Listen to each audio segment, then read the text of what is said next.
mon sens, une façon particulièrement noble pour nous tous de contribuer à notre société, à notre humanité.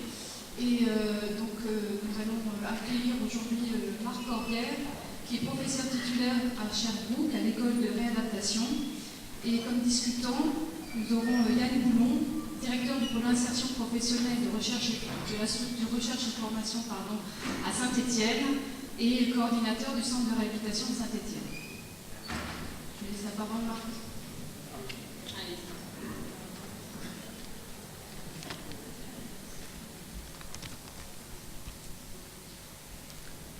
Alors merci. Alors il faut que j'embrasse le micro, on m'a dit.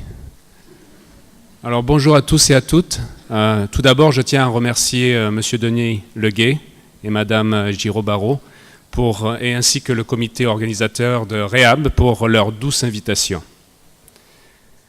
Alors aujourd'hui, j'aimerais partager avec vous l'expérience canadienne du Place and Train et notamment les programmes de soutien à l'emploi qui renvoient à cette approche. Et c'est une approche donc qui, les programmes de soutien à l'emploi visent à aider les personnes avec un trouble mental grave. Alors c'est le terme qu'on utilise au Canada, mais je sais qu'ici on utilise personnes en situation de handicap psychique. Donc je vais utiliser de façon interchangeable les deux termes, pas de souci. Et donc c'est des programmes qui aident ces personnes-là à se réinsérer sur le marché du travail, c'est-à-dire à obtenir un emploi sur le marché du travail ordinaire et à se maintenir en emploi. Donc je vous propose le plan suivant.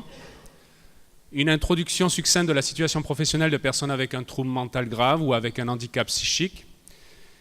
Plus particulièrement, les obstacles perçus par les personnes avec un trouble mental dans leur processus de réinsertion au travail ou réinsertion professionnelle. Par la suite, une présentation des programmes de réinsertion au travail et une mise en relief de l'approche Place and Train, et notamment les programmes de soutien à l'emploi. Donc je définirai ces programmes-là en exposant en fait leurs composantes, leurs ingrédients actifs, leurs principes. Et je finirai par une présentation des résultats d'un projet pan-canadien sur l'implémentation des programmes de soutien à l'emploi dans 3 provinces canadiennes. Et j'essaierai aussi d'aborder avec vous l'articulation de différents facteurs de réinsertion professionnelle. Donc je vais tenir compte des caractéristiques individuelles des personnes directement concernées, des ingrédients actifs des programmes de soutien à l'emploi, mais aussi des compétences des conseillers en emploi spécialisés. Alors allons-y. Alors souvent j'utilise en fait cette métaphore de la réinsertion professionnelle des personnes avec un trouble mental grave, tel qu'un labyrinthe par lequel les personnes doivent se faufiler et aussi dans lequel on trouve plusieurs obstacles, tels que les préjugés à l'endroit des personnes qui présentent un trouble mental, donc la stigmatisation. D'ailleurs, hier, il y avait un atelier sur cette thématique en particulier. Monsieur Giordana a présenté sur cette thématique, a fait un exposé assez clair là-dessus. Et bien sûr, les conséquences sur l'accès au travail, mais aussi l'effet pervers de la stigmatisation à l'endroit de ces personnes, qui est l'autostigmatisation ou la stigmatisation internalisée. Qui a des conséquences en fait sur l'estime de soi. Il y a aussi le stress relié à la réinsertion au travail. Toute personne dans ce processus transitionnel vit un stress nécessairement. Alors imaginez pour une personne qui vit un trouble mental grave, ça ne fait juste qu'exacerber en fait les symptômes cliniques. Est-ce que ça va? Vous m'entendez bien? Il y a aussi les effets secondaires des médicaments. Par exemple, les personnes qui ont des tremblements. Alors imaginez ces personnes qui passent une entrevue d'embauche, bien sûr ça a un impact sur le fait d'être retenu ou pas. La formation des conseillers en emploi spécialisés, c'est le terme qu'on utilise aussi, ça peut être un autre terme, ça peut être intervenant en santé mentale et travail, donc ça dépend en fait des programmes, des services, ils utilisent chacun leur terme. En fait, c'est une traduction de employment specialist. On a traduit ça conseiller en emploi spécialisé. Donc, c'est des personnes qui travaillent dans les programmes de soutien à l'emploi et qui, en général, n'ont pas de formation académique pour faire ce travail-là. Ces personnes-là apprennent sur le tas. Donc, il y a à s'interroger sur leurs compétences. L'accès aux services aussi. Alors, imaginons que la personne se trouve dans une zone rurale, c'est difficile pour cette personne d'avoir accès à des services, notamment des programmes de soutien à l'emploi. Donc vous voyez, il y a comme une myriade en fait d'obstacles à la réinsertion au travail de ce public. Et ce que je vais faire un peu plus tard, c'est essayer de prendre en compte l'ensemble de ces facteurs. Alors allons-y avec la deuxième partie. Les programmes et services de réinsertion au travail offerts aux personnes avec un trouble mental grave ou avec un handicap psychique. Il y a Trocky, mes collaborateurs, il y a à peu près maintenant 20 ans, qui proposaient de diviser les services en 3 grandes catégories. Les services ou programmes ou dispositifs, les activités de travail en milieu protégé,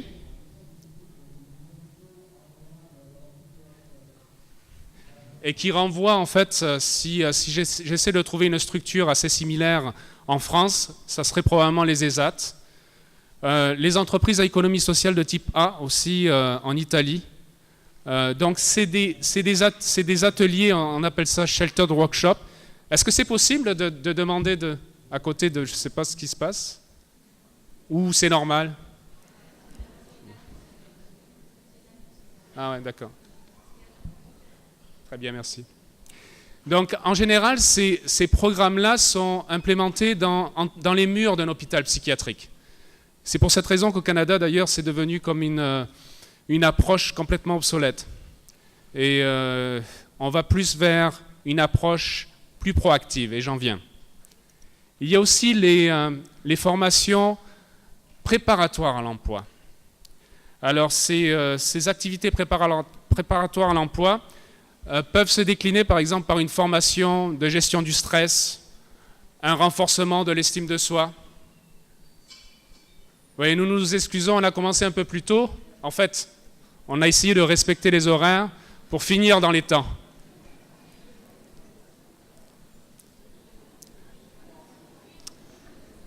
Alors qu'est-ce qu'on fait là? On poursuit ou on attend?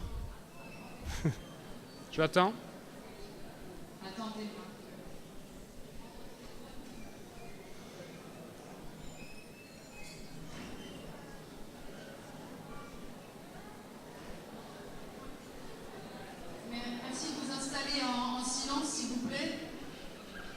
On est en train d'interrompre l'intervenant qui a commencé depuis 10 minutes. Merci.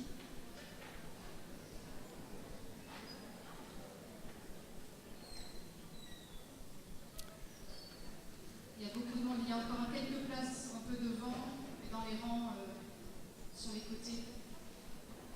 C'est ça, vous pouvez vous approcher. Hein. Il y a plein de places ici, puis les Canadiens, ils ne mordent pas. Il y a une dizaine de places devant, hein, au premier rang.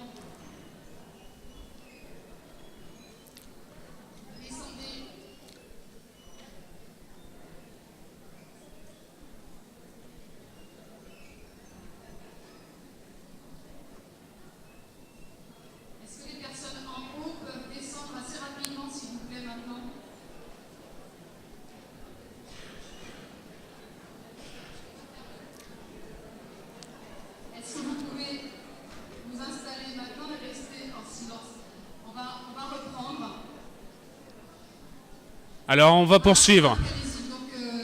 On va poursuivre, sinon on ne va pas finir. Alors le deuxième classement en fait, de services de programmes de réinsertion au travail, ce sont les formations préparatoires à l'emploi. Donc ces activités préparatoires à l'emploi peuvent se décliner par exemple par la gestion du stress, par le renforcement de l'estime de soi. Donc c'est comme des modules d'entraînement ou de préparation à l'emploi. Et il y a la troisième grande catégorie qui est l'insertion sur le marché du travail ordinaire, donc qui est beaucoup plus proactif. Alors plus récemment, il y a Corrigan qui a divisé en fait ces services, programmes en 2 grandes catégories qu'on appelle, et que je pense que vous êtes familier avec ce terme-là, Train and Place. Donc c'est une approche qui est dite plus traditionnelle et qui part du principe qu'il est important d'entraîner la personne avant d'envisager un processus de réinsertion sur le marché du travail ordinaire. Et qui contraste avec l'approche Place then Train, qui est complètement l'opposé. C'est-à-dire qu'il part du principe qu'il est préférable de mettre la personne in situ, in vivo, c'est-à-dire dans l'organisation, et lui fournir au besoin en fait, un soutien, un entraînement pour réaliser son travail. Alors, les approches Train and Place, en fait, sont dites traditionnelles parce qu'elles n'ont pas fait leurs preuves. surtout à deux niveaux. En fait, il y a deux obstacles importants avec ces approches-là. C'est que la personne est souvent découragée. On lui dit oui, il faut que tu t'entraînes, il faut que tu te prépares, ça dure 6 mois, 1 an, puis la personne elle décroche complètement. Alors ça, c'est le premier point. Le deuxième obstacle, en fait, c'est le transfert des connaissances et des acquis. On apprend des choses dans un milieu, mais on ne peut pas transférer ces acquis dans un autre milieu dans lequel la personne va travailler effectivement.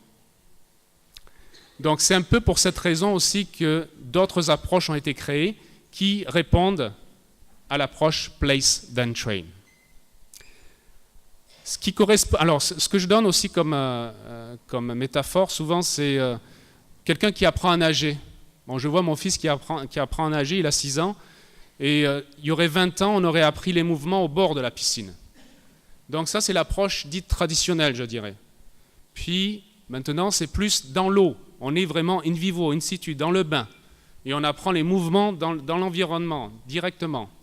Et ce qui fait que la personne va apprendre plus rapidement. Donc c'est un peu dans cette même idée que les approches Place then Train ont été créées. Alors maintenant, j'aimerais focaliser justement sur ces approches Place then Train et notamment les programmes de soutien à l'emploi. En anglais, on appelle ça Supported Employment Programs. Je vous le donne en anglais parce que ça permet aussi de trouver la littérature qui correspond à ces programmes. Alors ce sont des pratiques fondées sur les données probantes, c'est-à-dire qui ont fait leurs preuves en termes de réinsertion au travail aux États-Unis et dans d'autres pays. Ce qu'il faut savoir, c'est que les programmes de soutien à l'emploi ont été créés aux États-Unis. Ce que rarement les gens savent, c'est que les programmes de soutien à l'emploi ont été d'abord créés pour les personnes avec une déficience intellectuelle. Et des chercheurs américains comme Bond, Drake et Baker ont en fait transféré cette connaissance pour les personnes avec un trouble mental grave, avec un handicap psychique, vers la fin des années 80, début des années 90.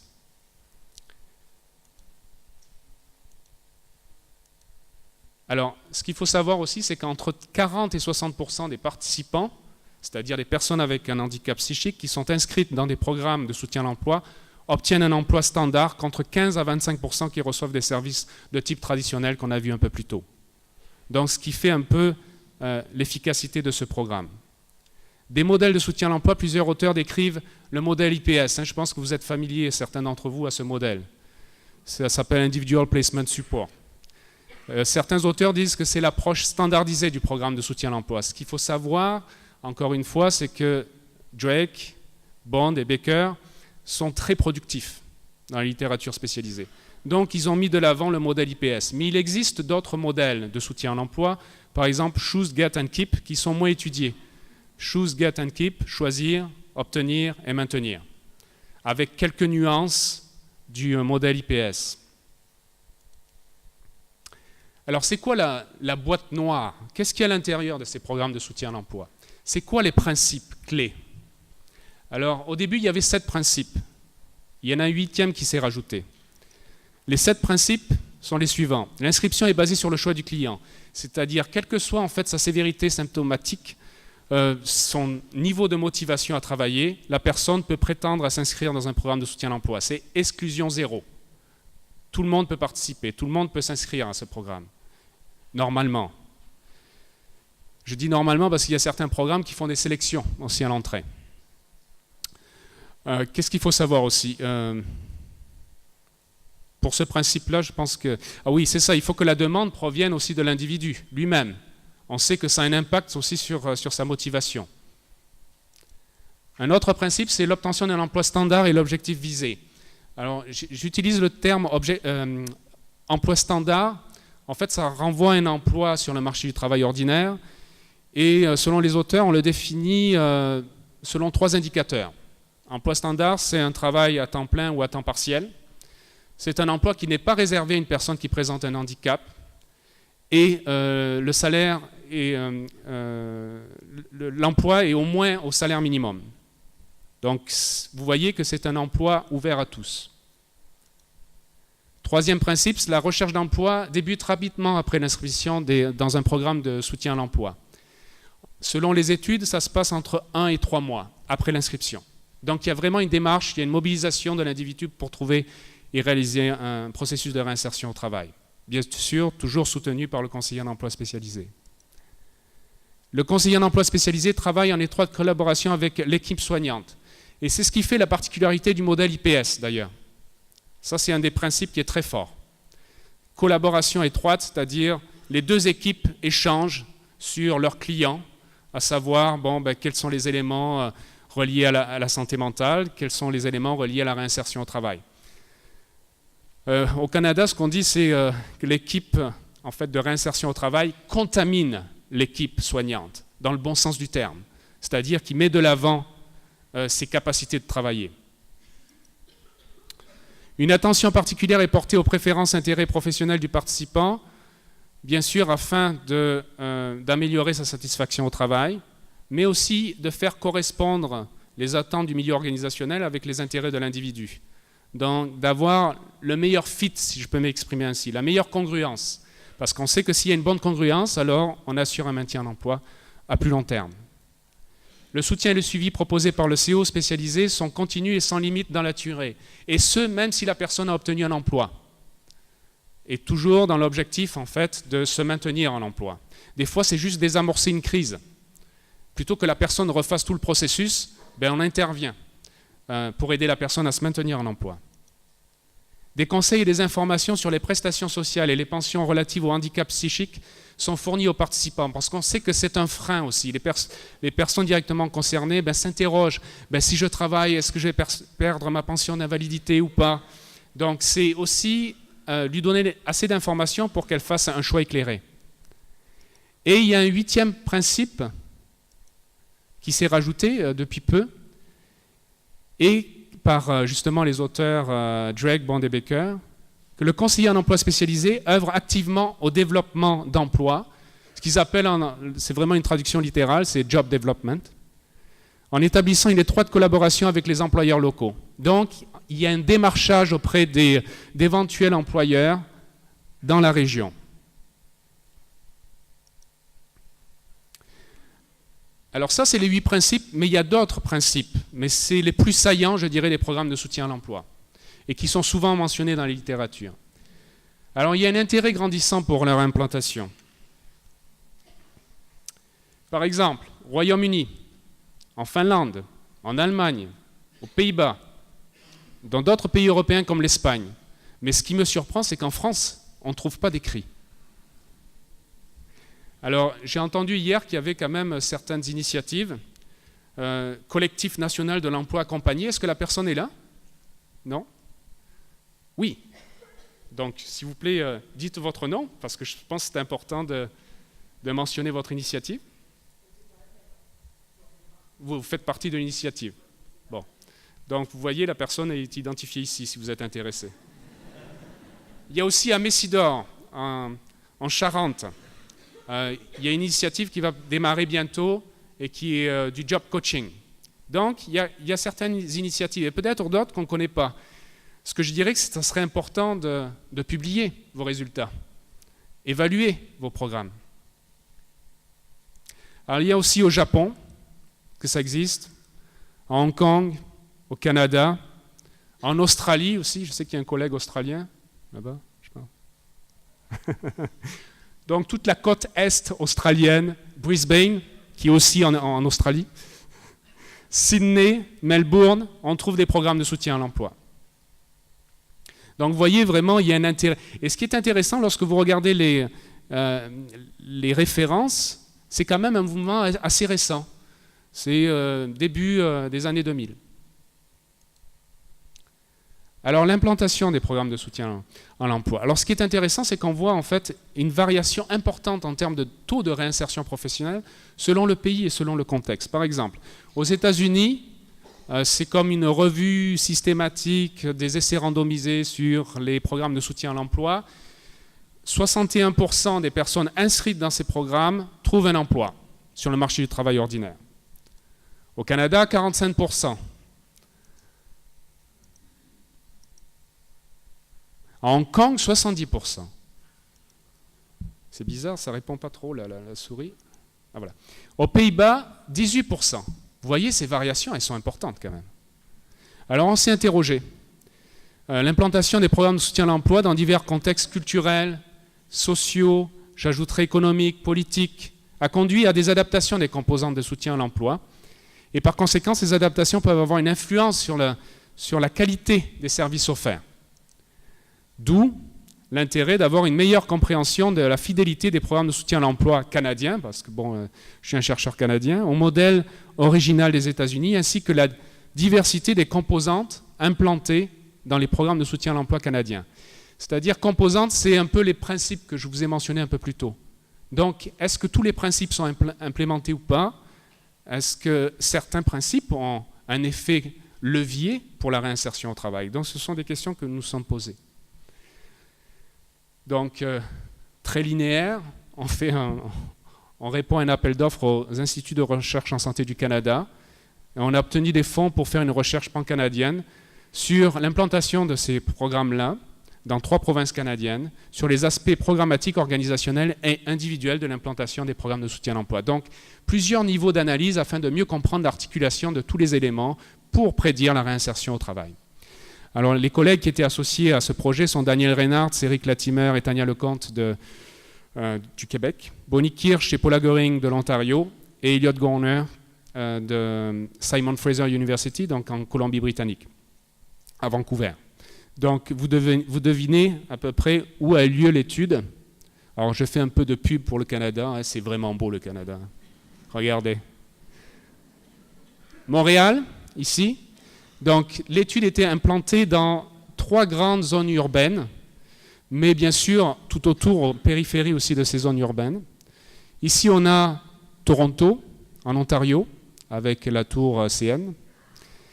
Et ici, on a Vancouver, au bord du Pacifique.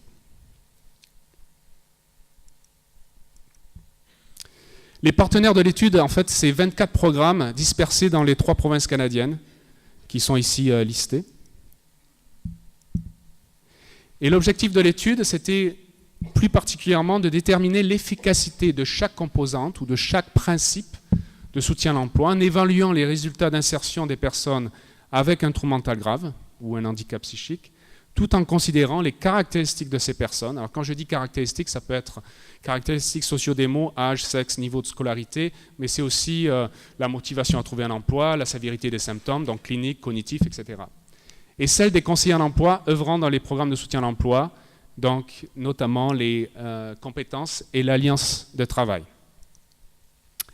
Alors, pourquoi ces 3 niveaux? Parce que, encore une fois, dans la littérature, il est mentionné qu'il y a certains facteurs provenant de ces différents niveaux qui influencent, qui impactent la réinsertion professionnelle. Alors, on a vu que les programmes de soutien à l'emploi sont des pratiques fondées sur les données probantes, permettent à environ 60% des personnes à obtenir un emploi, à se réinsérer sur le marché du travail. Donc nous, ce qu'on voulait savoir, c'est en fait quelle composante, quel principe est plus saillant pour prédire la réinsertion.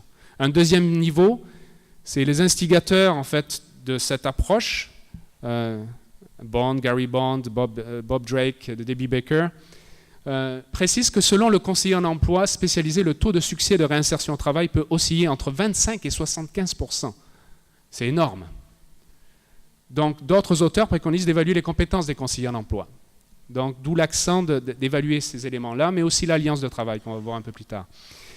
Et enfin, le 3e niveau, c'est les caractéristiques individuelles que j'ai mentionnées un peu plus tôt, peuvent expliquer à elles seules moins de 30% de la présence active sur le marché du travail. Donc, souvent, comme psychologue, on met l'accent sur la personne, mais il faudrait élargir à d'autres éléments. C'est ce qu'on a fait. Alors, je vais passer rapidement chaque type d'évaluation pour que vous compreniez ce qu'on a fait. Alors, évaluation des composants des programmes de soutien à l'emploi. On a utilisé ce qu'on a appelé le Q6. En fait, c'est une échelle semi-dirigée qui permet d'évaluer l'implantation des programmes de soutien à l'emploi et notamment chacune des composantes, dont les 8 principes que j'ai mentionnés un peu plus tôt. On appelle ça la recherche en jeans, c'est-à-dire qu'on s'est déplacé dans les 24 programmes de soutien à l'emploi avec une collègue et on a fait l'évaluation in vivo de ces programmes. On a rencontré les directeurs et directrices de ces programmes, ainsi que certains conseillers en emploi spécialisés. C'était une entrevue d'une durée d'1 heure à peu près, et il y avait 33 énoncés à partir desquels on pouvait évaluer s'il y avait implantation ou pas de chacune des composantes. Évaluation des conseillers, j'en ai parlé hier dans l'atelier organisé par Bernard Pachou et Madame Marion. Donc je ne rentrerai pas en détail là-dessus. On l'a appelé la BAKES parce qu'on a développé ça à Vancouver. Ça veut dire Behaviors, Attitudes, Knowledge in Employment Specialist. Mais en français, ça signifie donc comportement, attitude et connaissance des conseillers en emploi spécialisé. En fait, on a décliné la notion de compétence en 3 sous-notions qui sont les attitudes, les comportements et les connaissances. Et de cela, plusieurs échelles ou dimensions ressortent pour évaluer les compétences des conseillers en emploi spécialisé. C'est peut-être pas clair, là, c'est petit. Hein. Alors, si par exemple, alors les premières, ce qu'il faut savoir, c'est que les premières compétences sont assez génériques. Donc, n'importe quel conseiller en emploi spécialisé pourrait utiliser ce genre de compétences. Adopter une approche soutenante et centrée sur le client. Fournir du soutien et de l'aide aux clients pour bien cerner leurs intérêts professionnels et comprendre le marché du travail. Enseigner et montrer les stratégies de recherche d'emploi. Donc, ça peut être des stratégies préparatoires à l'emploi, mais aussi actives. Préparatoire, c'est par exemple préparer un CV. Active, c'est plutôt prendre le téléphone et prendre contact avec un employeur, un éventuel employeur. Enseigner et montrer aux clients comment s'adapter aux diverses cultures organisationnelles et au marché du travail. Hein, les normes de productivité, etc. Et il y a aussi des compétences qui sont plus spécifiques aux conseillers en emploi spécialisé, comme enseigner aux clients comment gérer et dépasser le stigmate social ainsi que l'autostigmatisation. On a vu que c'est un élément hyper important dans le processus de réinsertion au travail. Offrir du soutien aux clients pour adopter des comportements de vie saine et de meilleures habiletés sociales. Souvent, les personnes sont restées absentes du marché du travail pour une très longue période. Donc, c'est de faire des rappels à ce niveau-là ou de renforcer certaines habiletés. Travailler dans la communauté pour rejoindre les clients. C'est la notion d'outreach, c'est-à-dire que le conseiller se déplace dans la collectivité. Il n'attend pas que le client vienne le voir. Et ça, c'est une approche qui est assez particulière quand même. Et aussi sur les mesures d'accommodement de travail nécessaires, requises pour aider la personne à se maintenir en emploi. Donc ça peut être par exemple la flexibilité des horaires de travail, ça peut être demander au supérieur immédiat de remettre à son employé un feedback constructif pour l'aider à mieux comprendre ce qu'il fait, etc. Il y a aussi des compétences de type relationnel, entretenir des liens de collaboration avec les employeurs et les gestionnaires, et aussi avec les professionnels de la santé. Avoir 3 types de connaissances, avoir des connaissances relatives aux symptômes psychiatriques et aux services de santé et de réinsertion professionnelle en fait, dans la région, pour mieux guider la personne aussi, avoir des connaissances relatives au marché du travail et avoir des connaissances relatives aux lois de travail et à l'incapacité au travail. Alors par exemple, au Québec, je mentionnais cela hier aussi, il y a des mesures volontaires pour les employeurs, c'est-à-dire que l'employeur peut embaucher une personne avec un trouble mental grave ou avec un handicap psychique. Elle est évaluée en fait à son poste de travail sur son rendement éventuel et le manque à gagner est payé par le ministère de l'Emploi à l'employeur. Donc je trouve que c'est des approches intéressantes et gagnantes. Bon, si je fais un récapitulatif de tous les types d'évaluation, parce qu'il y a un 3e type d'évaluation, mais je vais le lister comme ça parce qu'il y a trop de détails. Alors vous voyez, chaque couleur représente un niveau d'évaluation différent à chaque fois. En violet, en haut, vous avez l'évaluation des programmes, comme je vous mentionnais, qu'on a fait la recherche en jeans, comme on dit, qu'on s'est déplacé sur les sites, on a fait l'évaluation. Ensuite, en bleu foncé, on a toutes les variables relatives aux conseillers en emploi spécialisé. Donc la BAKES, pour évaluer les compétences, l'alliance de travail. Alors l'alliance de travail, c'est un concept qui provient du domaine de la psychologie en général. C'est décliné aussi en 3 sous-notions. C'est un commun accord entre le client et son intervenant sur les objectifs à atteindre, notamment en termes de réinsertion au travail. Le 2e sous-concept, ou sous-dimension, c'est un commun accord sur les tâches à réaliser afin d'atteindre les objectifs. Et enfin, le lien émotionnel. Donc en anglais, c'est Goal, Task and Bond. Ce qui est intéressant avec cette notion, c'est qu'elle est dyadique.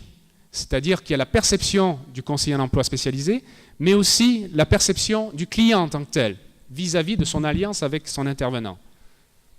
Ce qui fait la force de cet outil d'ailleurs. En bleu clair, en fait, on a toutes les variables qui sont reconnues dans la littérature comme significatives pour aider ou gêner la réinsertion professionnelle des personnes avec un trouble mental.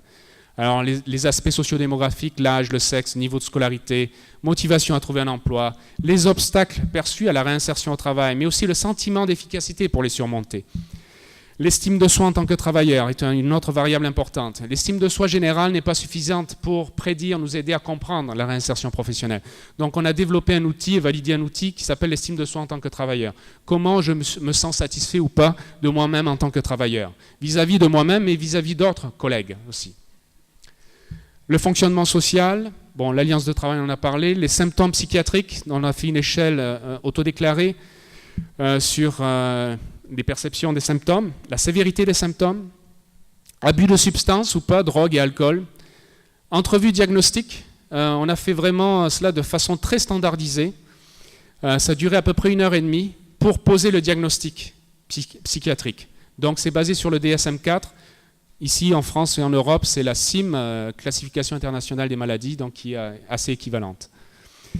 On a aussi évalué les aspects cognitifs, notamment les mémoires de travail et les fonctions exécutives. Donc, trail A et B, ça veut dire chemin A et B. En fait, c'est des tests qui sont assez ludiques, mais qui nous permettent rapidement en fait, d'évaluer les aspects cognitifs. Les stratégies de recherche d'emploi, vous voyez, il y a une petite coche phase 2. Je n'ai pas mentionné phase 1 et phase 2. Phase 1, on faisait l'évaluation quand la personne entrait dans le programme de soutien à l'emploi. Phase 2, 6 mois plus tard, on faisait une entrevue téléphonique pour savoir ce qu'il en était des stratégies que la personne avait mises en place pour trouver un emploi. Donc, stratégie préparatoire et active, mais aussi les résultats de réinsertion professionnelle, donc son parcours socio-professionnel. Donc, on lui demandait est-ce qu'elle a obtenu un emploi standard ou pas, quel type, quelle durée, etc. Donc, ce qu'on a voulu faire, c'est, comme je disais, c'est d'intégrer en fait l'articulation de l'ensemble de ces facteurs pour mieux comprendre la réinsertion professionnelle. Ce n'était pas suffisant en fait de s'intéresser juste aux participants. Hein, c'est toujours, on met la faute sur le participant souvent. Donc, on élargit. Donc, les expressions les analyses qu'on utilise pour ce genre de devis, longitudinal, multiniveau, ça s'appelle des analyses multiniveaux.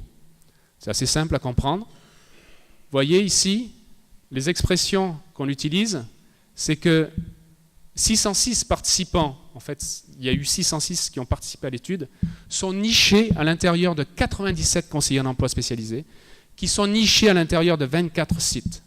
Donc, vous voyez un peu la complexité de la chose. Alors, juste pour vous décrire rapidement, alors ça c'est notre map, comme on dit, canadienne. La répartition des programmes. 8 programmes en Colombie-Britannique, 7 en Ontario, 9 programmes au Québec. Donc vous voyez, il y a quand même une bonne répartition. Les conseillers en emploi aussi, ça varie entre 20 et 40 à peu près. Pour les participants, on a à peu près 200 participants pour chaque province canadienne. Donc là, encore une fois, une bonne représentation, une bonne distribution pour chacune des provinces. C'est bizarre, ça ne répond pas.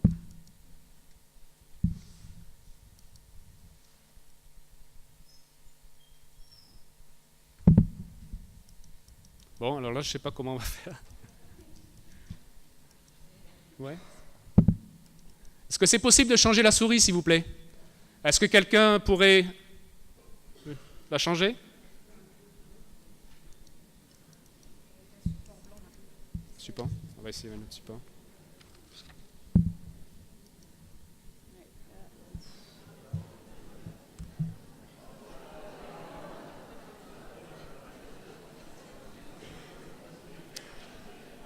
En fait, c'est un coup monté. C'est un coup monté parce que on veut vous faire attendre pour les résultats. Le souris, c'est ça? Ouais, non mais on a plus la main, regarde. Ils ont tout arrêté. Non, parce que j'ai un autre souris, un autre. Mais t'as Mais les c'est le piles. souris.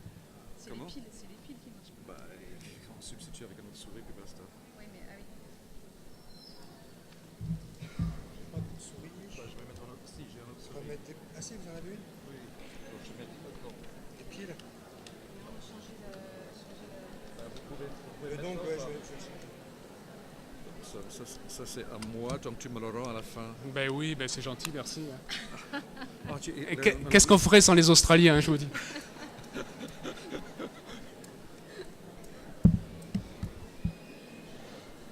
pas Est-ce- sûr que ça- Non, mais Ouais, peut-être. c'est sur le blanc.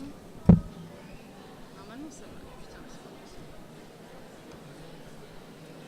Est-ce que vous avez des questions pour l'instant?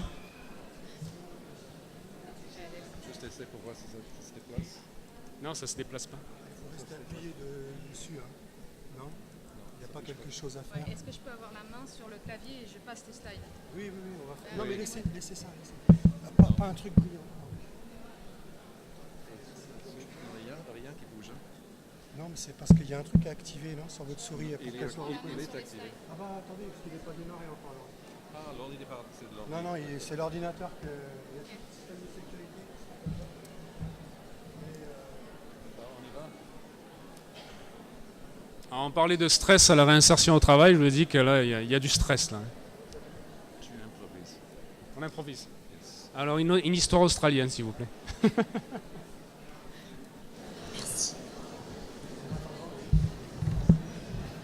Réellement, s'il y a des questions, Ça y est, c'est passé. Ouais, c'est ça en fait. Ça vient de bouger, bon. Ça bouge, c'est bon signe. Peut-être prendre une question, compréhension Oui. en attendant. Jusqu'à présent, voilà. S'il vous plaît, pour le micro, là-bas. Il y a un monsieur ici. Merci. Faut attendre, faut être patient. Oui, bonjour. Ah, pardon. Oui. Oui. Je voulais juste savoir, en fait, les conseillers à l'emploi, Oui. comment ils sont inclus dans le programme, en fait? Enfin, est-ce qu'il y a... c'est sur... au niveau de l'organisation, en fait? Parce que moi, j'ai travaillé avec des conseillers à l'emploi, c'est pas toujours facile d'arriver à construire quelque chose avec eux. Je voulais savoir si c'était une question de réseau. Est-ce qu'il y a un réseau ou vraiment il y a des conseillers qui sont dédiés à ces programmes et qui sont... Non, c'est ça. Il n'existe pas de formation, comme je disais, appropriée ou spécifique pour ce genre d'intervenants. Donc, ils proviennent de différentes disciplines. Ça peut être des éducateurs spécialisés, ça peut être des ergothérapeutes, des travailleurs sociaux, des psychologues du travail.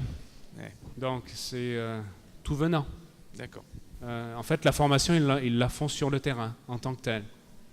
Il y a certains programmes qui disent qu'en fait, ils ne veulent pas engager même des intervenants en santé mentale, parce qu'ils ont un biais dans leur façon de procéder. Donc, ils vont plus avec même des fois des personnes qui font de la vente. Donc, pour aller justement démarcher les employeurs. Ouais. L'individu devient un produit en quelque sorte. Merci. Est-ce qu'il y a une autre question? Oui?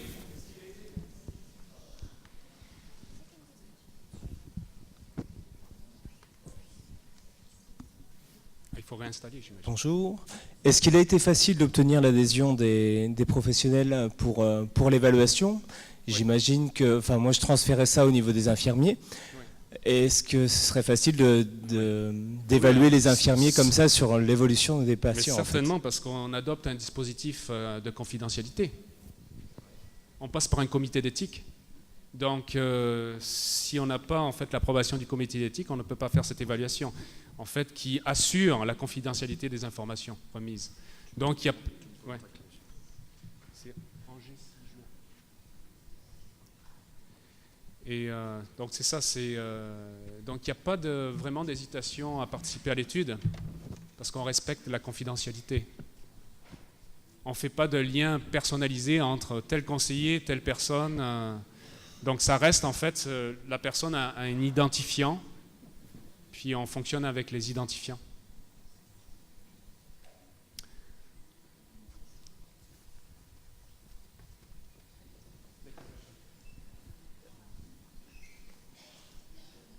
Bon.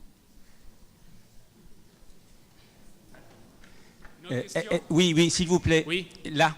Ouh. Non, est-ce que le taux de chômage quand vous faites des études dans différents pays, comme vous avez montré, est-ce que vous prenez en compte le taux de chômage? Est-ce que c'est un facteur qui facilite? En fait, c'est une fausse excuse, le taux de chômage. parce que tout le monde a accès en fait à l'emploi. Puis il y a aussi des mesures volontaires qui aident les employeurs dans certaines circonstances. Donc ça peut être une opportunité même en fait pour les employeurs. Donc il ne faut pas le voir comme un élément négatif, un obstacle. On va peut-être Ouais. demander à notre discutant de réagir à ce stade. Merci. Non, juste effectivement, on est actuellement en train d'implanter un modèle de soutien à l'emploi à Saint-Étienne à partir de la base IPS. Et donc, en phase d'installation, on voit bien effectivement quelques éléments qui sont un peu spécifiques au contexte local. Donc, effectivement, la question du taux d'emploi, pour moi, elle se pose, même si sans doute Marc a raison de souligner que ce n'est pas le facteur déterminant, mais il me semble, il faudrait que Marc confirme qu'il y a aujourd'hui environ 3 à 4 essais avant de trouver un poste dans le modèle. Il est clair que nos conseillers d'insertion à nous, avoir la perspective de devoir griller 2 à 3 cartouches avant de trouver dans le contexte d'emploi facilitant, c'est des questions qui amènent beaucoup de réserves de la part des conseillers. Ouais, mais c'est remettre le pied à l'étrier en fait.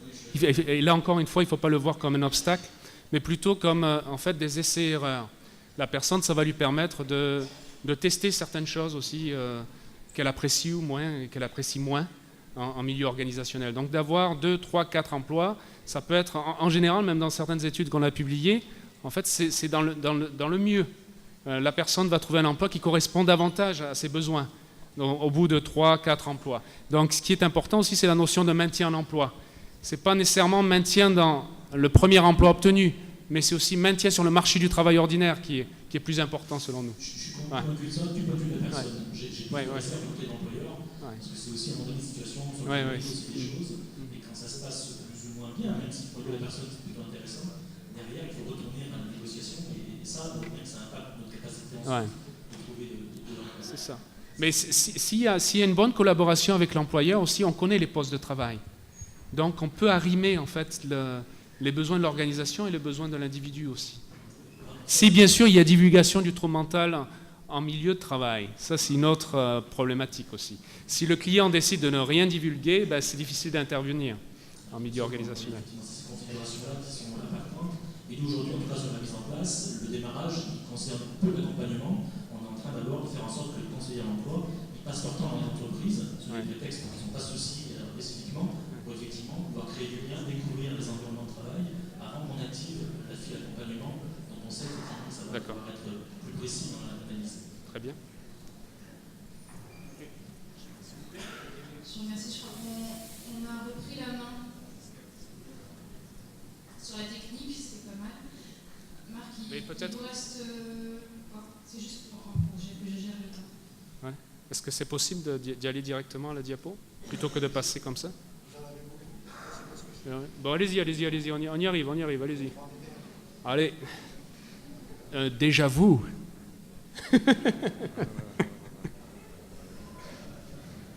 Ouais, ça aussi, on l'a. Oui. Oui. Je vais mentionner. Ah bon, d'accord. Oui, c'est prévu ça aussi. Parce que ça, c'est la question clé. Hein? Encore, oui, avancez encore un petit peu. Encore. Est-ce qu'on peut utiliser la souris ou pas là? Bon, super. Ah, non, c'est trop loin là. Revenez juste un peu en arrière. Voilà, stop. Alors, quelques informations sur les personnes qui ont participé à cette étude. Je suis vraiment désolé pour l'inconvénient. Hein. C'est hors de mon contrôle. L'âge moyen en fait des personnes qui ont participé. Alors vous voyez, il y a plusieurs colonnes. Colombie-Britannique, CB, Ontario, ON, Québec et Canada. En fait, c'est une moyenne pour les 3 provinces. Donc les personnes qui ont participé avaient une moyenne d'âge d'à peu près 40 ans. Il y avait autant d'hommes que de femmes. Il y avait un niveau de scolarité assez élevé. Hein, à peu près un tiers de personnes avaient un niveau universitaire. Donc là aussi, ça casse ces représentations, hein, souvent. Les 2 tiers sont célibataires, donc qui reflètent la littérature spécialisée. 3 quarts vivaient de façon autonome. 2 tiers à peu près recevaient une aide financière pour un handicap psychique. Pour ce qui est des diagnostics, 1 tiers atteints de schizophrénie ou tout le spectre de la schizophrénie, donc schizoaffectif aussi, troubles bipolaires 22%, dépression majeure 41%. Et pour ce qui est des absences sans emploi, des absences du marché du travail, pardon, il y a 41% qui étaient absents pour une période d'un an, un peu moins d'un an, donc en fait qui avaient souvent des emplois ponctuels durant l'année précédente. On voit aussi qu'il y a des personnes qui n'avaient pas travaillé, 16% qui n'avaient pas travaillé depuis 5 ans et plus, jamais travaillé, 2%. En emploi actuellement, alors ces personnes-là, on les a quand même incluses dans le projet parce que ces personnes étaient en processus de réinsertion au travail, elles recherchaient un nouvel emploi. Donc avaient un emploi mais recherchaient un nouvel emploi, donc étaient dans un processus de réinsertion au travail également.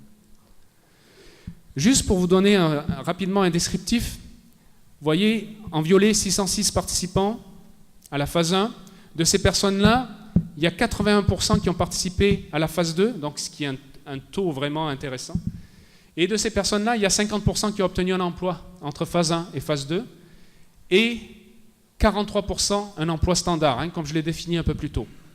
Donc, ça répond en fait un peu aux résultats qu'on trouve dans la littérature spécialisée. Lorsqu'on regarde pour le maintien en emploi, juste dans cette période de 6 mois, un tiers avait perdu leur emploi pour les personnes qui avaient obtenu un emploi.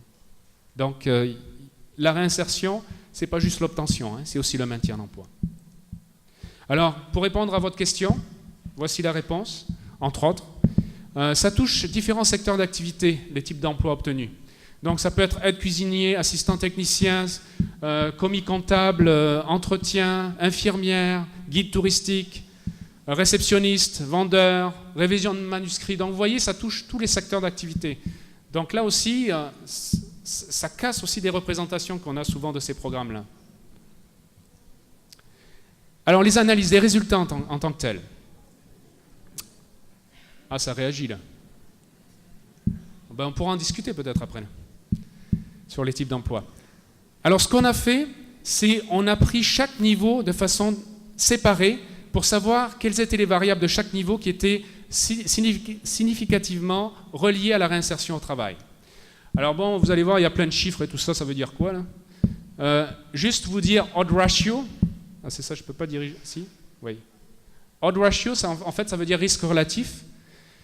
Quand le coefficient est supérieur à 1, ça veut dire qu'il y a une relation positive avec la réinsertion au travail. Quand il est inférieur à 1, relation négative. Donc l'âge, par exemple, plus on est âgé, plus il est difficile de trouver un emploi sur le marché du travail. Alors qu'est-ce que ça veut dire 0,97, 1,02, etc. C'est-à-dire que pour chaque année de plus, la personne réduit ses chances de trouver un emploi de 3%. C'est-à-dire qu'on fait 1 moins 0,97. Voilà.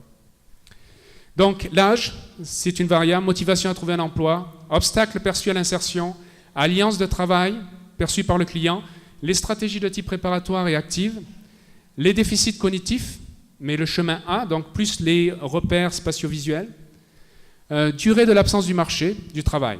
Donc on voit ici, là par exemple, pour les stratégies de recherche d'emploi, on a 8, c'est quand même un coefficient très élevé, c'est-à-dire qu'on augmente de 8 fois nos chances si on utilise les stratégies de recherche d'emploi, d'obtenir un emploi sur le marché du travail. Donc pour chaque énoncé ou pour chaque stratégie de plus mise en action, on augmente de 8 fois ses chances de trouver un emploi sur le marché du travail. Lorsqu'on regarde le conseiller en emploi, il y a 2 variables qui ressortent, l'alliance de travail et la compétence particulière de la relation avec les employeurs et gestionnaires, donc le démarchage. Donc lorsque la personne fait du démarchage et qu'elle perçoit son alliance avec son client de façon solide et positive, son client augmente ses chances de trouver un emploi sur le marché du travail ordinaire. Pour les programmes, lorsqu'on regardait les composantes, c'est contact avec l'équipe soignante. Donc plus on a de contacts, donc c'est la fréquence, plus on augmente nos chances pour nos clients de trouver un emploi sur le marché du travail. Alors un seul conseiller, alors ça aussi c'est une information, une nouvelle information parce qu'on n'a pas trouvé ça dans la littérature spécialisée, c'est qu'il est préférable d'avoir un seul conseiller plutôt que d'avoir plusieurs conseillers en emploi qui œuvrent auprès de nous, qui œuvrent auprès des personnes avec un trouble mental grave. Donc, pourquoi? Probablement, notre hypothèse, c'est qu'avec un seul conseiller, on renforce l'alliance de travail. Donc, l'alliance de travail, on a vu que c'est un élément positif, donc vous comprenez la suite.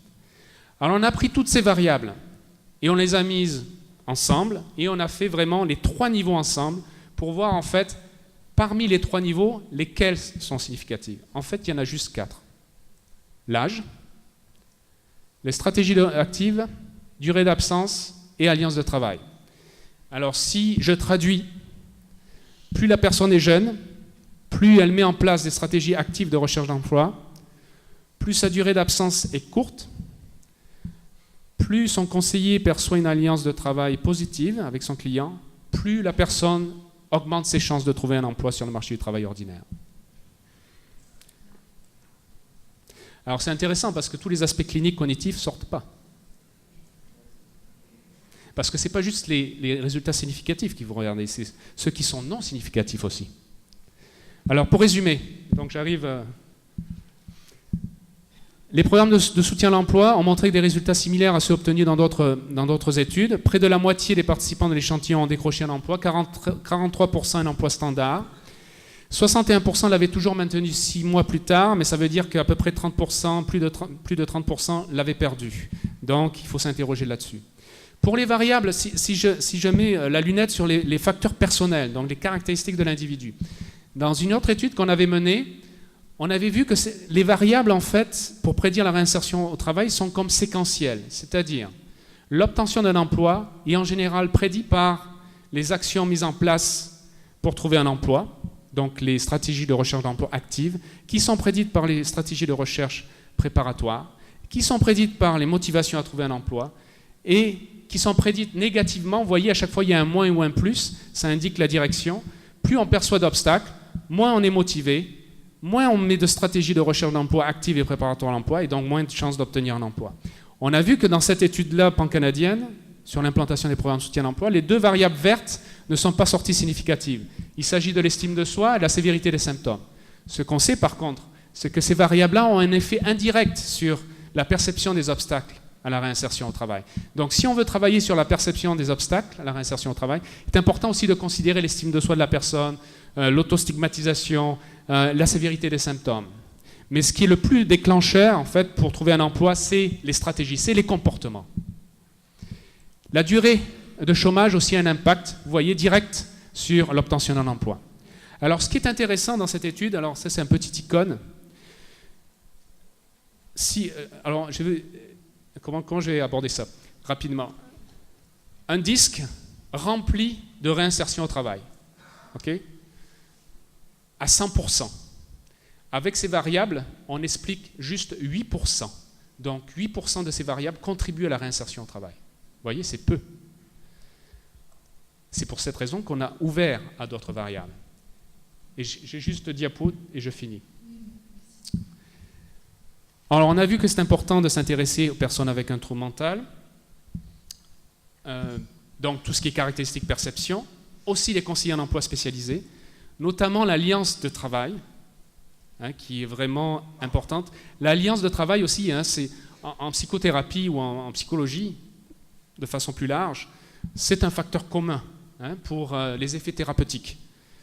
Et d'ailleurs, Cathy et collaborateurs de la Grande-Bretagne proposaient en fait d'utiliser et d'évaluer l'alliance de travail dans cette relation client-intervenant, parce que c'est une alliance pas thérapeutique, mais une alliance de travail. Donc on voit que c'est important de travailler sur l'alliance de travail. Et perçu des 2 côtés, pas juste du conseiller, pas juste de la personne. Que, en fait, ces principes-là, oui c'est ça, que cette relation dyadique est aussi dans un dispositif qui sont les principes du programme de soutien à l'emploi, notamment avec l'équipe soignante, la collaboration avec l'équipe soignante, qui est importante, et la collaboration avec les acteurs de l'organisation. Employeurs, supérieurs immédiats, dans certains cas, le collectif de travail, par exemple, mettre en place ce qu'on appelle un buddy system ou une forme de parrainage en milieu de travail pour aider la personne à s'insérer au mieux. D'ailleurs, c'est ce qui se fait aussi avec de nouveaux employés sans problème de santé mentale. Donc, pourquoi pas? Donc, ce qui est intéressant aussi, c'est que ces résultats corroborent les propos tenus hier matin en ouverture par Madame Dessol sur l'importance de la dynamique des acteurs d'un même secteur, mais aussi et probablement de différents secteurs. Alors je m'interrogeais, parce que bon, je ne connais pas bien votre système et votre dispositif, mais secteur médico-légal, social, pardon, médico-social et sanitaire. Est-ce qu'il y a des collaborations entre ces deux secteurs ou pas? Est-ce que ça existe à l'intérieur même des secteurs? En tout cas, probablement aussi avec la collaboration avec les acteurs de l'organisation, probablement ça aiderait à la réinsertion professionnelle. Aussi, Inès de Pierrefeu, hier, a mentionné là, que le CO est un chef d'orchestre. J'aime bien cette notion de chef d'orchestre. Vous voyez, il est au cœur, en fait, il est au cœur de la concertation entre les différents acteurs. Et c'est ce qui fait sa force. Nous, on appelle ça un acteur pivot de la réinsertion professionnelle. Et force est de constater que dans d'autres domaines, dans d'autres problématiques de retour au travail, c'est-à-dire des personnes qui ont conservé un lien d'emploi dans une organisation particulière et qui sont en absence maladie pour un trouble musculo-squelettique, par exemple, donc des douleurs chroniques, ou encore un trouble mental courant, un trouble de l'adaptation, un trouble anxieux, c'est exactement les mêmes résultats. Eux, ils appellent ça « Return to Work Coordinators ». Donc c'est comme un coordinateur de retour au travail, comme un acteur pivot de la réinsertion professionnelle. Alors, on a vu, avec les caractéristiques personnelles, qu'on expliquait 8 à 9%. Avec l'ensemble de ces variables, on explique 49%. Waouh, on a fait un pas en avant, là. Mais ça veut dire, où sont les autres 51%? J'ai pas de réponse, là. Alors, limites et forces et pistes de recherche. Alors, les limites de l'étude, c'est perte de puissance parce qu'on considère 3 niveaux, individu, conseiller en emploi. Les programmes ont pu évoluer dans le temps. On n'a fait qu'une seule évaluation à un moment X. On sait qu'il y a une évolution dans le temps aussi des programmes. C'est dans un contexte canadien, donc ça serait à vérifier dans d'autres contextes, dans d'autres pays comme la France par exemple. Les forces, c'est un projet de recherche qui est l'une des premières études à interpréter 3 niveaux d'évaluation individuelle, conseiller et programme pour prédire l'obtention d'un emploi. Un échantillon assez conséquent quand même. 606 sujets, 97 conseillers en emploi spécialisés, 24 programmes de soutien à l'emploi. Des taux de réponse très satisfaisants pour la phase 2, et utilisation d'outils validés pour cette population qui sont disponibles d'ailleurs sur le site retram.ca, et d'ailleurs je vais y revenir dans la dernière diapo. Les recherches et pistes de recherche futures, concevoir une formation d'appoint pour les conseillers en emploi spécialisés. Donc on est en train de travailler au Québec avec des directeurs et directrices, des conseillers en emploi spécialisés pour formaliser en fait un peu plus le travail du conseiller en emploi spécialisé. Examiner les facteurs reliés au maintien dans l'emploi. Donc je n'ai pas traité cela aujourd'hui, ça prendrait probablement 1 heure ou 2 de plus pour parler du maintien en emploi en tant que tel. Mais pour vous donner un peu un avant-goût, les mesures d'accommodement sont reconnues maintenant comme des éléments clés pour faciliter la réinsertion au travail, et le maintien en particulier. Évaluer les attitudes et comportements des employeurs et supérieurs immédiats à l'égard de l'embauche et de la reprise au travail de personnes prises avec un trouble mental. Et ça serait peut-être pour compléter le 51%. C'est notre hypothèse. C'est quoi les appréhensions des employeurs? Qu'est-ce qui fait qu'il va être ouvert à intégrer une personne avec un trouble mental grave ou un handicap psychique? Alors, je finis par cette diapo.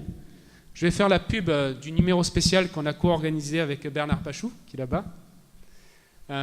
Et ça va sortir ce mois-ci, donc probablement dans les prochains jours.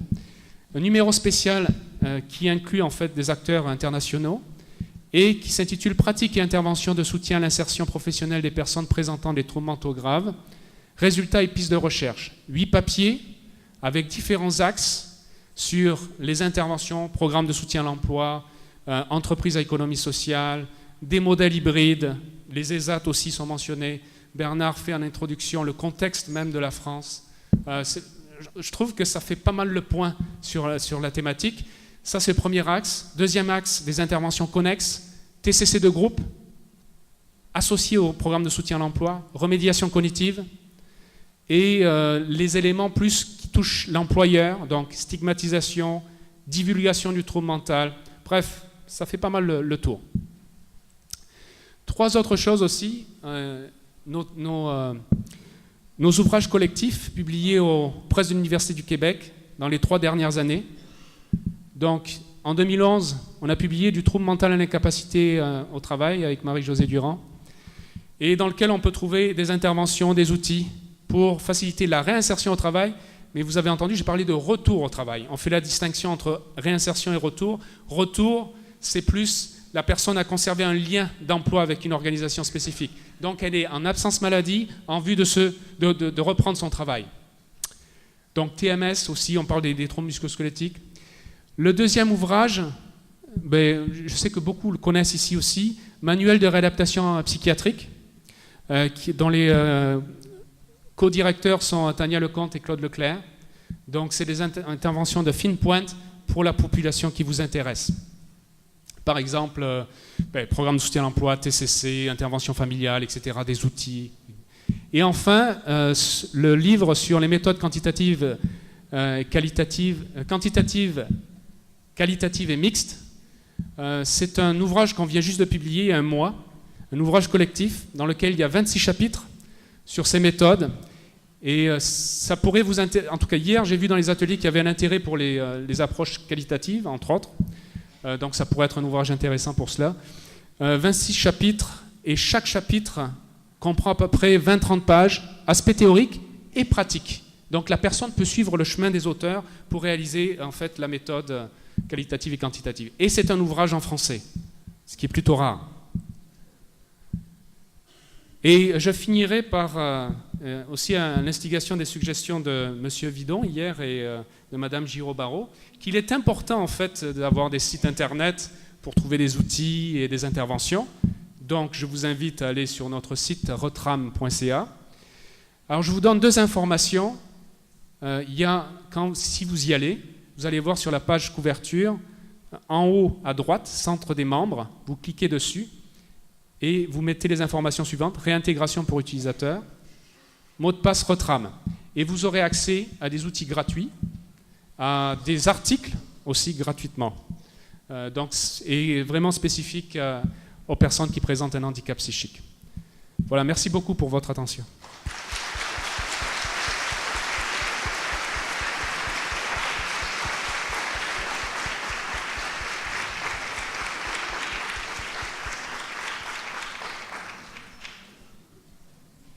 Merci beaucoup et d'avoir réussi à finir dans les temps.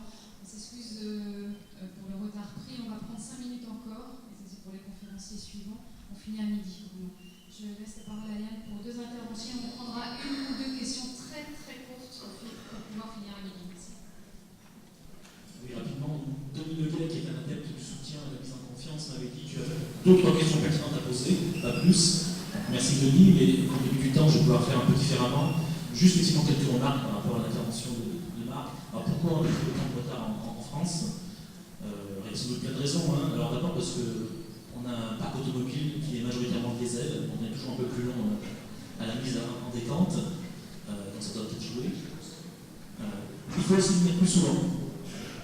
Ça pourrait aider effectivement à faire avancer les choses. Mais aussi des réalités un peu plus structurelles. C'est d'abord parce que il faut, pour mettre ça en place, des moyens un peu dédiés. Et par exemple, pour nous, mettre en place le modèle IPS, il nous a fallu 1 an, ne serait-ce que pour réunir les crédits. Et encore, il a fallu qu'on mette des fonds propres sur le dispositif, faute de quoi, on ne serait pas arrivé. Donc il y a aujourd'hui effectivement une carence aussi en termes d'orientation publique qui permettrait le soutien d'initiatives de cette nature. Donc, ça, c'est tout. Il doit y avoir aussi une question de culture professionnelle. Un petit exemple, on est en train sur Rhône-Alpes, avec l'appui de l'ARS, de mettre en place des centres de réhabilitation, qui ont plutôt quand même une vocation intéressante sur les sujets qui nous animent. Et on commence à avoir des leviers boucliers de la psychiatrie, qui, c'est des moyens qu'on prend à la psychiatrie. Comme si c'était 2 choses différentes. C'est un peu surprenant, donc ça doit aussi jouer sur ces questions-là. Et puis après, il y a à mon avis un point qui est important, c'est que sur ce que j'ai pu observer, notamment, c'était évoqué au Canada, mais j'ai aussi vu ça en Suisse, c'est que pour tenir compte d'un manque de productivité initiale, il y a une compensation financière, soit sur l'employeur, soit sur la personne. Par exemple, en Suisse, les gens ont un salaire qui est très minoré, il y a une compensation par des mesures gouvernementales. Et donc, je pense que ce qui pourrait être aidant en France, c'est qu'à un moment donné, on puisse avoir des systèmes d'allocation différentielle qui, effectivement, permettraient de mettre des gens en emploi avec un salaire un peu moindre, et l'allocation vient compenser pour maintenir un niveau de vie. Mais pour avoir assisté récemment à un travail là-dessus avec Marie-Claude Baroche, la notion d'allocation différentielle, c'est pas encore un des tuyaux, quoi. Donc ça, je pense que c'est aussi un élément qui n'est pas très aidant. Juste deux éléments de remarque et de question. J'ai noté que dans les facteurs un peu prédictifs positifs, il y avait la récence d'entrée de la maladie et le peu de période d'inactivité. Ça m'intéresse parce que nous, sur des programmes plutôt de type Train and Press, on avait aujourd'hui de meilleurs résultats avec des personnes qui avaient déjà un peu d'intériorité dans la maladie et qui avaient y compris des périodes d'inactivité un peu significatives par rapport à des jeunes primo entrant dans la maladie où on avait moins de capacité et d'accroche et de positionnement. Donc là, ça m'intéresse pour voir effectivement si on arriverait à mieux capter ce public pour lequel on imagine qu'il y a une prédisposition favorable à l'intégration dans l'emploi et pour lequel nous, jusqu'à présent, en tout cas, on a des moins bons résultats par rapport à des gens qui sont plus chroniques. Et puis après, il y avait une question sur la configuration des équipes.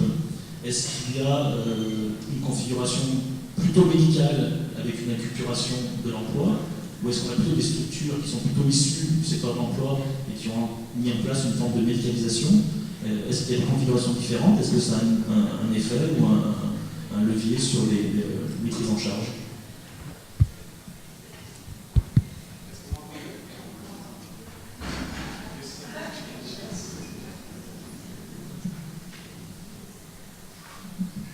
En fait, il n'y a pas un seul dispositif de programme de soutien à l'emploi.